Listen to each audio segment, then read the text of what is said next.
ኢትዮጵያ ለስደተኞች ያደረገች ያለውን ድጋፍ ያላትን ጠንካራ የፖለቲካ ቁርጠኝነት እንደሚያመላክት የተባበሩት መንግስታት ድርጅት የስደተኞች ጉዳዮች ከፍተኛ ኮሚሽነር አስታወቁ።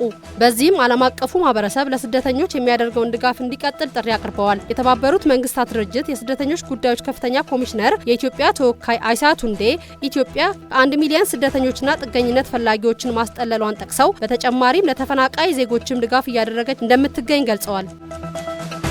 ብሔራዊ አንድነት ወሳኝ መሆኑን የሰላም ሚኒስቴር መሐመድ እንድሪስ ገለጹ። በኢትዮጵያ የጋራ ሀገራዊ ትርክቶችን ለመቅረስ ያለመ ሀገር አቀፍ ኮንፈረንስ በጅማ ከተማ እየተካሄደ ነው። ሚኒስትሩ በዚህ ወቅት የወል ትርክት ያሉ ክፍተቶችን የሚያሳርቅ በብዝሃነት ውስጥ ያሉ የአብሮነት እሴቶችን ለማጎልበት የሚያስችል መሆኑን ተናግረዋል።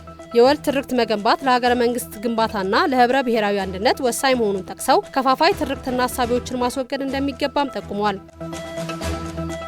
አምራች ኢንዱስትሪው ያጋጠመውን የኃይል መቆራረጥ ለመቅረፍ 600 ሜትር የሚረዝም የኤሌክትሪክ መስመር ግንባታ በአቢጃታ ሐይቅ ላይ መከናወኑን የኢትዮጵያ ኤሌክትሪክ አገልግሎት አስታወቀ። አምራች ኢንዱስትሪው በአቢጃታ ሐይቅ ከመጠን ያለፈ በውሃ ሙሌት ምክንያት የኤሌክትሪክ ምሰሶዎች ወድቀው የኃይል መቆጣጠሪያ ጣቢያውን በውሃ ተጥለቅልቆ የኤሌክትሪክ አቅርቦቱ ሙሉ በሙሉ ተቋርጦ እንደነበረ ጠቁመዋል። የአካባቢው ተፈጥሯዊ ሁኔታ ጋር በተያያዘ ምሰሶ ሲቆም በንፋስ ሲወድቅና በመሬቱ ጨዋማነት ሲበላ አገልግሎቱን በተደጋጋሚ ጥገና ሲከናወን በርካታ ጊዜያት ማለፋቸውን ተቋሙ አመላክቷል።